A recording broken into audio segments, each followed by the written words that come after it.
Okay, let's go.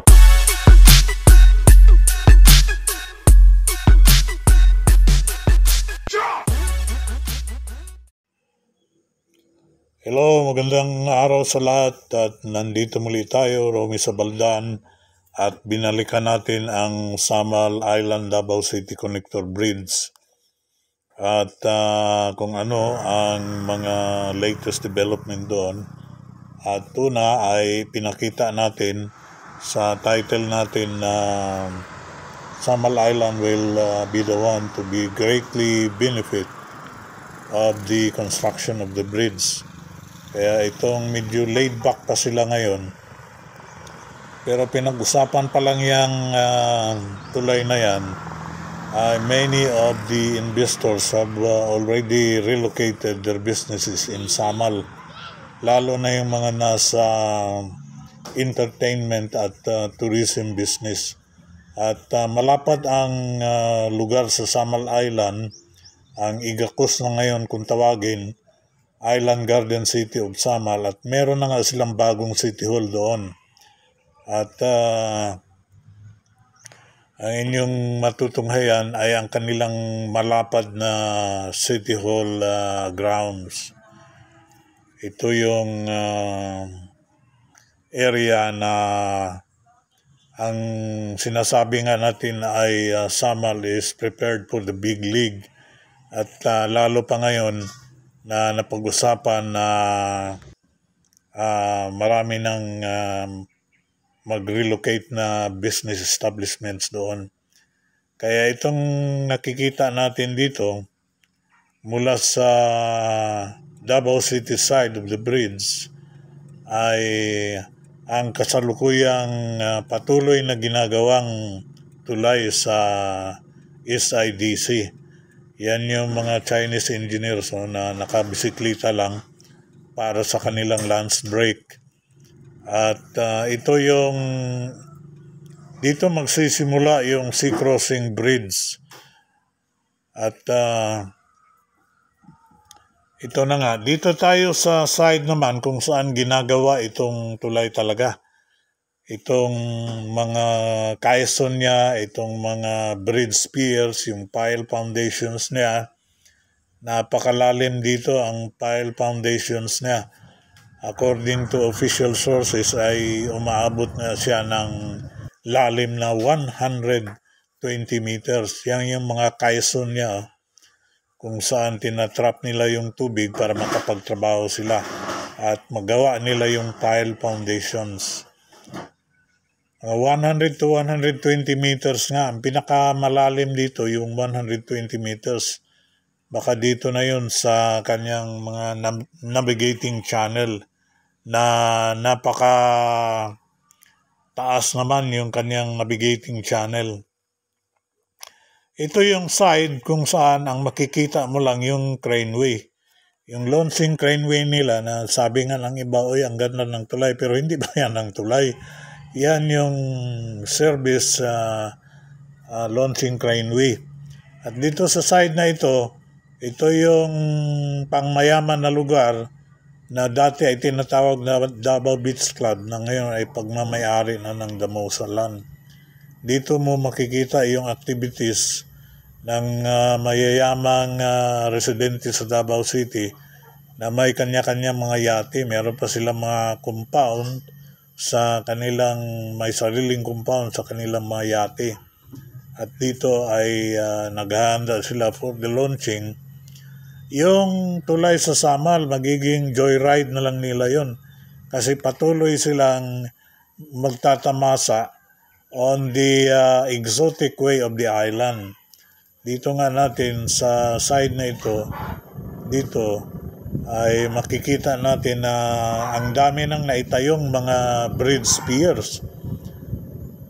Abot na ito hanggang 100 ang naitayong bridge pier. Ganun sila kabilis. At ang official report nga 1 month ago ay lampas na sila sa 40% completion rate. At dahil mga 1 buwan na rin yun, at ang dami ng naitayong mga bridge piers, siguro lampas na ito ngayon sa 50% na completion rate.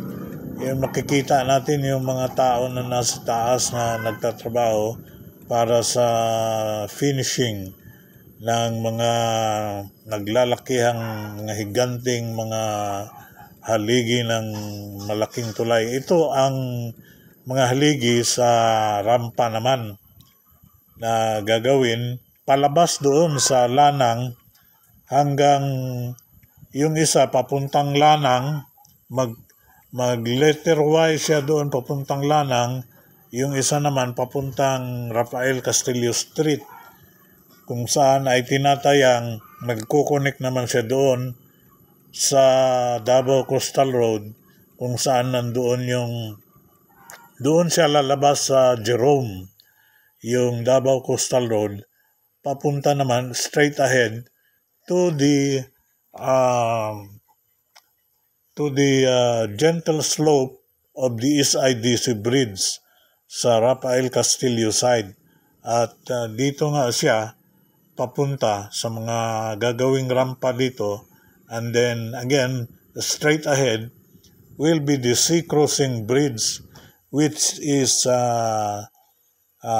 a length of 1,000 meters. At dito nga sa labas, ito yung papuntang Lanang, papuntang norte. Yan yung on your left side, yan yung rampa niya sa slope niya. On your right will be the one going to R. Castillo Street. Ito yung sa Lanang side, going north.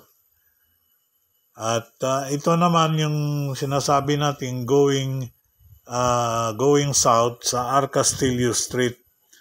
Malamang dito na ang slope noon pababa at saka pataas, kasi nga nakapag soil testing na sila dito. At malamang dito, dahil inland na ito, siguro ang lalim nito hanggang 40 meters to 50 meters yung pile foundations niya. Dito natin makikita malapit sa Azuela Cove at in front of the main establishments inside the Azuela Cove. Ito yung criss-crossing niya mula doon sa mga rampa niya. Kaya makikita natin yung mga dumadaan dito na nagde-deliver ng mga brand new na mga SUVs papuntang R. Castillo Street. Yan yung official title ng project, Samal Island, Davao City Connector Bridge Project.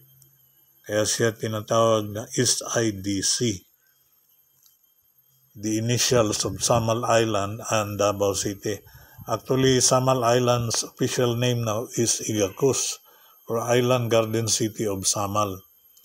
Yan yung mga disenyo ng kanyang ramps.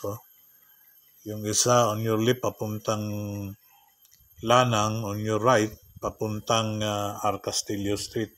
At ito naman yung yan yung mga ginagawan ng mga bridge piers na yan.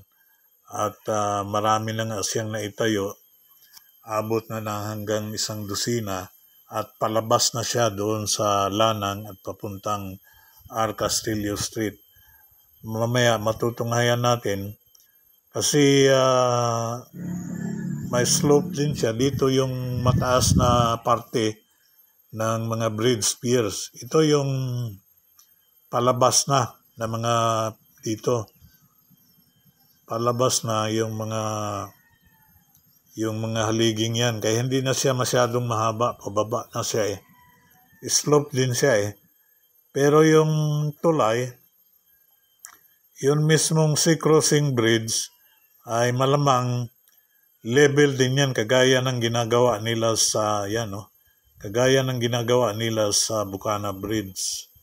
Ang slope nito ay dito sa mga ginagawang rampa. Yan yung isa sa mga dramatic video footages natin sa dami ng nagawang mga poste sa tulay na ito. Mahaba ang tulay na ito, kasama yung mga rampa niya. sa inland ramps ay abot siya hanggang 4,000 meters o 4 na kilometro.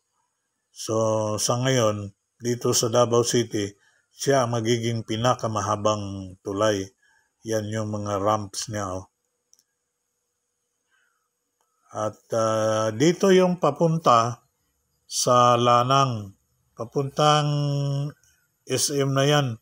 Ito yung pinaka-landmark niya. Ito yung gasoline station dito na nagbigay letter Y papuntang Arcastillo at papuntang Lanang Bahala. At dito nga tayo tumuloy galing doon. Binisita natin kung ano na mga latest happening naman dito sa isa sa pinakamalapit na establishment niya at pinakamasayang lugar dito. Ito yung SM Mall sa Lanang, yung SM Premier sa Lanang. At dito ay ang pagbisita natin sa lugar, natutungayan natin na dito ay Paskong-Pasko na. Kasi nga dito sa Pilipinas, lalo na sa Davao City, ang ating pinakamahabang celebration ng Christmas. Pagdating ng bare months, yan, meron na tayo ngayon, October pa nga lang, pero kumpleto na ang mga naglalakihang, nagtataasang mga Christmas tree na punong-puno. Okay, let's go. Christmas lights at iba pang mga decorative na mga bagay.